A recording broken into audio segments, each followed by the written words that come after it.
Halo guys, balik lagi sama gue Yudi Jatnika.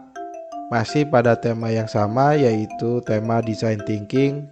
Pada video ini gue akan ngebahas langkah ketiga dari design thinking. Langkah ketiga dari design thinking adalah tahap ideate atau ideasi. Seperti lo tahu, pada design thinking ini terdapat 5 tahap yang harus dikerjain, yaitu yang pertama adalah empathize, define, ideate, prototype, dan testing atau uji coba. Nah, ideate ini adalah tahap yang ketiga. Langkah ideate dalam proses design thinking adalah tahap di mana lo dan tim lo menghasilkan sebanyak mungkin ide-ide kreatif dan beragam untuk menyelesaikan masalah atau tantangan yang telah didefinisikan sebelumnya. Tujuan dari tahap ini adalah untuk merangsang pemikiran kreatif, menggali berbagai ide, dan mengeksplorasi solusi yang mungkin. Sebelum membahas pada langkah-langkah pada tahap ini, ada hal-hal penting yang perlu dipersiapkan. Sebagai tips, dalam melakukan pengerjaan tahap ideate ini, ada beberapa hal yang perlu dipersiapkan, yaitu: pertama, persiapkan lingkungan yang kreatif. Pastikan lo memiliki lingkungan yang mendukung kreativitas, seperti ruangan yang nyaman, peralatan untuk mencatat ide-ide, dan suasana yang terbuka untuk berbagi ide. Yang kedua, gunakan teknik brainstorming. Brainstorming adalah salah satu teknik yang paling umum digunakan dalam tahapan ideate. Ajak seluruh tim untuk berpartisipasi dalam sesi brainstorming ini. Aturan utama dalam brainstorming adalah menunda penilaian dan kritik terhadap ide-ide, atau selalu bersikap netral dan no judgment di awal saat anggota tim mengungkapkan ide-idenya. Tujuan utamanya adalah menghasilkan sebanyak mungkin ide-ide yang kreatif. Ketiga, gunakan metode lainnya.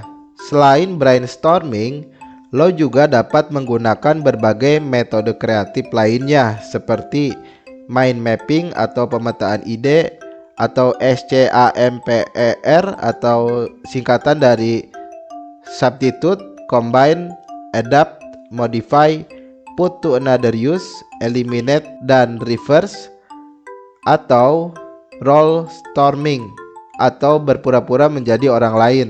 Yang keempat, dorong divergent thinking.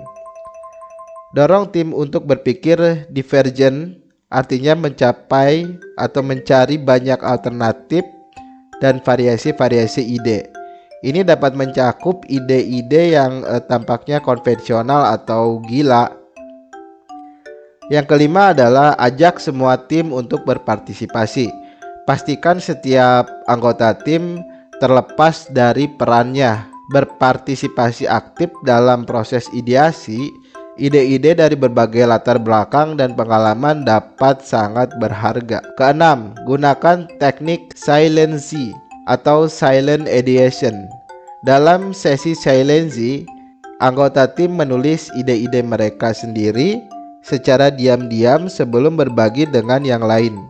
Ini membantu mengurangi tekanan atau beban sosial dan memungkinkan ide-ide individu yang lebih beragam. Ketujuh, kategorikan ide-ide dengan rapi. Setelah menghasilkan sejumlah ide-ide, kelompokkan atau kategorikan ide-ide yang serupa. Ini akan membantu mengidentifikasi pola atau tema umum dalam ide-ide tersebut. Yang kedelapan, berbagi dan diskusikan ide. Setelah menghasilkan sejumlah ide, ajak tim untuk berbagi ide-ide mereka. Ini bisa dilakukan melalui presentasi singkat atau diskusi kelompok. Kesembilan, dokumentasikan ide dengan baik dan benar. Pastikan untuk mencatat semua ide yang dihasilkan. Lo dapat menggunakan papan tulis, kertas, atau alat digital seperti aplikasi pencatat. Kesepuluh, pilih ide-ide yang menarik. Setelah sesi ideasi selesai, Tim harus bersama-sama memilih ide-ide yang paling menarik dan relevan untuk dilanjutkan ke tahap berikutnya, yaitu pekerjaan-pekerjaan pada ideate. Berikut adalah langkah-langkah dalam tahap ideate. Yang pertama adalah lakukan solution idea.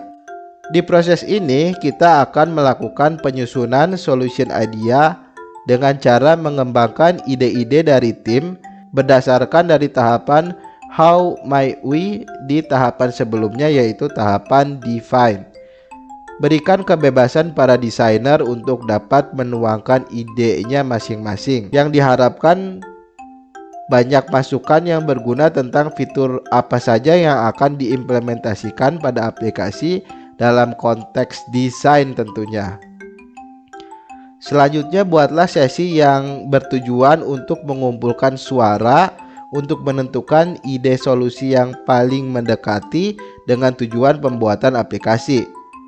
Yang kedua adalah menentukan affinity diagram. Pengerjaan affinity diagram memerlukan sebuah sesi brainstorming oleh seluruh anggota berdasarkan dari solution idea yang telah dibuat.